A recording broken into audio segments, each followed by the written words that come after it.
ఏందంటే ఇది ప్రజాప్రభుత్వం అని చెప్పుకుంటూ రేవంత్ రెడ్డి ఏం చేశాడంటే స్వేచ్ఛను హరిస్తూ తెలంగాణ నిరుద్యోగులను కానీ అందరినీ నయవంచనకు గురి చేస్తూ ఒకవైపు స్వేచ్ఛ అంటూ గడీలను బద్దలు కొట్టినామని చెప్పుకుంటూనే మరోవైపు తెలంగాణ నిరుద్యోగులను అరెస్ట్ చేసి జైళ్ళల్లో పెట్టి పైశాచిక ఆనందం పొందుతుండు.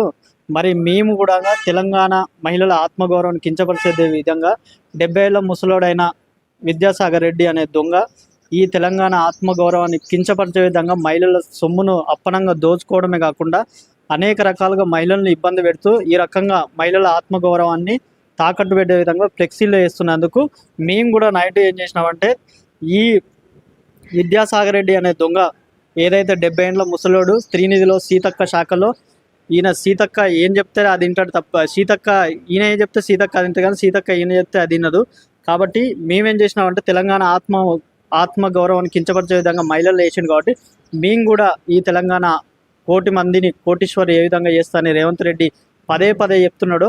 ఆ కోటి మంది కోటీశ్వరులు కాదు, కోటి మంది మహిళలు లూటీ చేస్తున్న విధంగానే మేము ఈ జీవో 523 ఎంక్వైరీ శ్రీనిధి మహిళా సంస్థలో అనేక కుంభకోణాలు చేసినామని ఈ 70 ఏళ్ల ముసలోడైన విద్యాసాగర్ రెడ్డి 2011లో నాబార్డు నుంచి ఏజీఎంగా రిటైర్ అయ్యి ఇప్పటికీ కంటిన్యూగా కొనసాగుతూనే ఉన్నాడు. ఎక్స్టెన్షన్ మీద ఎక్స్టెన్షన్లు ఇస్తున్నారు తప్పితే ఈయనను మాత్రం ఇంత జరిగినా రీసెంట్గా కవితక్కతో పాటు ప్రజా సంఘాలు అన్నీ కూడా ప్రెస్ మీట్ పెట్టి ఈయన గురించి పదే పదే చెప్పినా కూడా ఈ రేవంత్ రెడ్డి ప్రభుత్వం నిమ్మకు నీరెత్తినట్టుగా ఈయన కేవలం ఒక ట్యాగ్ లైన్ రెడ్డి అనే ఒక ట్యాగ్ లైన్ ఉండడం వల్లనే ఈయనను కొనసాగిస్తున్నారు. ఇప్పటి వరకు కూడా ఎలాంటి యాక్షన్ తీసుకోకుండా ఆల్రెడీ అనేక కుంభకోణాలు చేసి జీవో 523 ఎంక్వైరీ ఇప్పటి వరకు కూడా జరగకపోవడం అనేది అత్యంత బాధాకరమైన విషయము.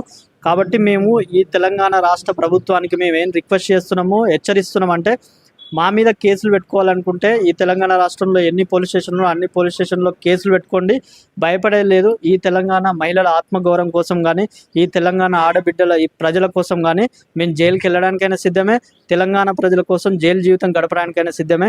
కానీ ఇలాంటి దొంగలను పెట్టుకొని సీతక్కను పెంచి పోషిస్తూ ఈరోజు జీబీ మీటింగ్ కండక్ట్ చేసిండ్రు. ప్రొఫెసర్ జయశంకర్ సార్ యూనివర్సిటీలో జీబీ మీటింగ్ కండక్ట్ చేసిండ్రు. అందులో ఈ విద్యాసాగర్ రెడ్డి అనే దొంగ మళ్ళీ 2 years ఎక్స్టెన్షన్ కోసము కర్ణాటక సీఎం సిద్ధరామయ్యతో లాబింగ్ చేస్తూ కర్ణాటక సీఎంలో శ్రీనిధి ఎస్టాబ్లిష్ చేయడం కోసము 100 కోట్ల రూపాయలు శ్రీనిధి నుంచి 100 కోట్ల రూపాయలు ఎస్టాబ్లిష్ చేయడం కోసం శ్రీనిధి ఆర్గనైజేషన్ కర్ణాటక గవర్నమెంట్ నుంచి విద్యాసాగర్ రెడ్డి అప్పనంగా దోచుకున్నాడు.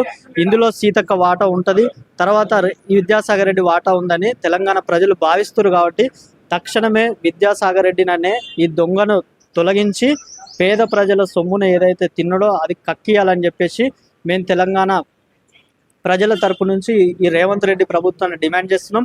లేని పక్షంలో ఇదే పోస్టల్ అనేది రేపు ములుగుల ప్రతి డిస్టిక్లో వెళ్ళేసి గల్లీన అతికిచ్చి తెలంగాణ ఆత్మగౌరవాన్ని ఏ విధంగా కించపరచుండో ఆడబిడ్డలది రేపు తెలంగాణ ఆడబిడ్డ ఆదివాసిగా చెప్పుకుంటున్న ఈ సీతక్క గారు ఖచ్చితంగా రేపు ములుగులో చిత్తుగా ఓడగొడతాము.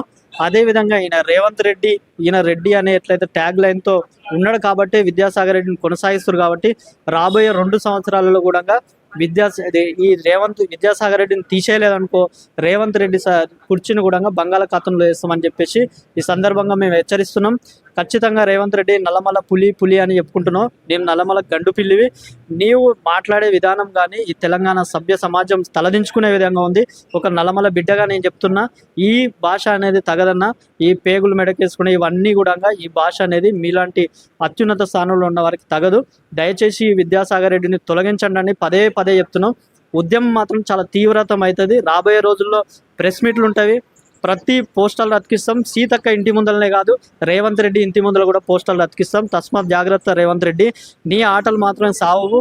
నీవు 70 ఏళ్ల ముసలోనికి సర్ది కడుతూ ఈ పేద ప్రజల ఉసురు తీసుకుంటున్న రేవంత్ రెడ్డి, నువ్వు ఖచ్చితంగా పేద ప్రజల మహిళల ఉసురు తగులుతుంది. ఖచ్చితంగా ఈ సీతక్క కానీ ఈ రేవంత్ రెడ్డి కానీ పదే పదే చెప్తున్నాము. ఖచ్చితంగా ఈ తెలంగాణ ప్రజల ఉసురు తగిలి మీరు ఖచ్చితంగా కొట్టుకపోతారని చెప్పి రాబోయే ఎలక్షన్లో నేను ఈ సందర్భంగా తెలియజేస్తున్నాను.